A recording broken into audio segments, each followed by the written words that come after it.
Hello, my name is Ian Alandit, Technical Consultant at the HPE Customer Innovation Center. In this video, I will explain how to set up Amazon Web Services for using a set of data located in HPE Cloud Volumes.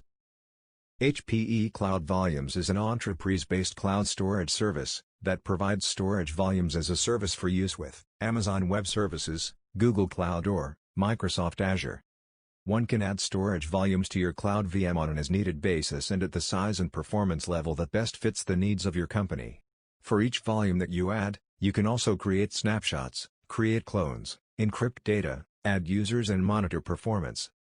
During this video, we will see how to initially set up AWS and HPE Cloud Volumes for allowing volume presentation.